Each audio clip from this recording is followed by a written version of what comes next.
Auburn basketball has reached mythical levels of furious fun.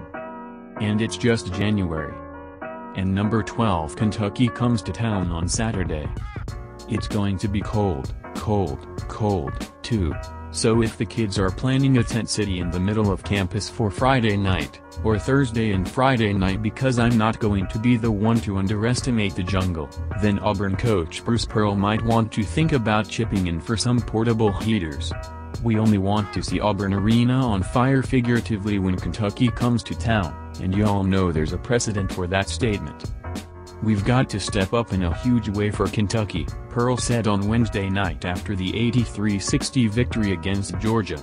I think it's one of the best teams John's Calipari had in years. They've got size at the rim.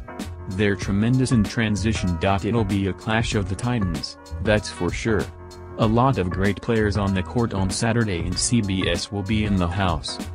Tip-off is at noon. Standing room only tickets for Auburn Arena are going for $300, and to witness a game there this season is worth every penny.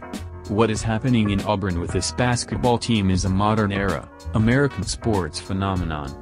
The Final Four run, turns out, was just a warm-up. The great dance is in full swing now, and the scene against Georgia looked like a Game 7 in the NBA playoffs, and it was a church night, in Auburn, Alabama.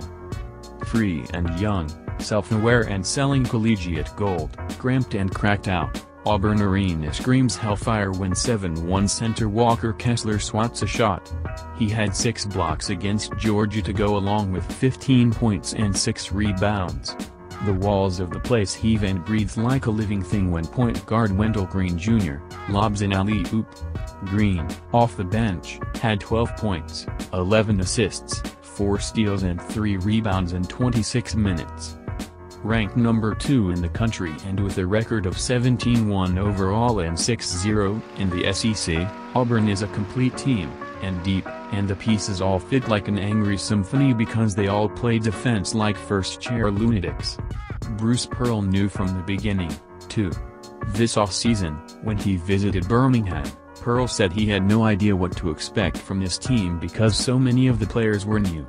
Just going to roll the ball out there and see what happens, he said. Smile. Wink. Light the match and walk away. Arson, and the meme machine, came early for Georgia and Auburn made it feel personal.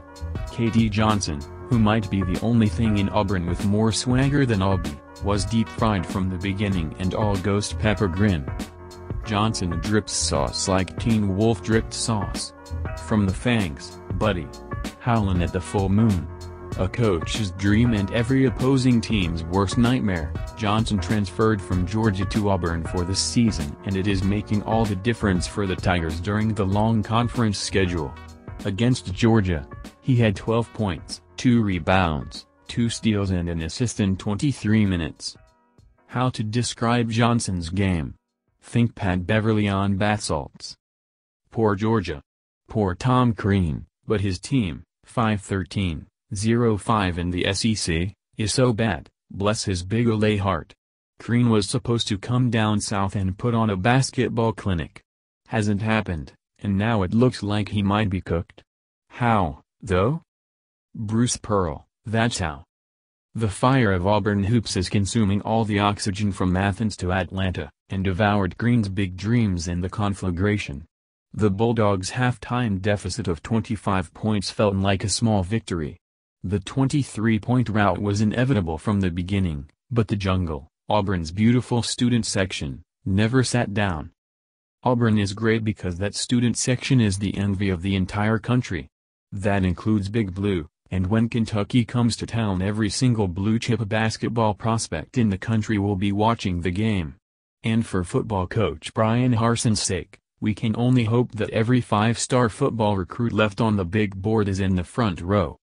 Basketball sells football in Auburn now, and this writer can't think of a better way to frame the Tigers' unprecedented, deep-fried hoops revolution any better than that.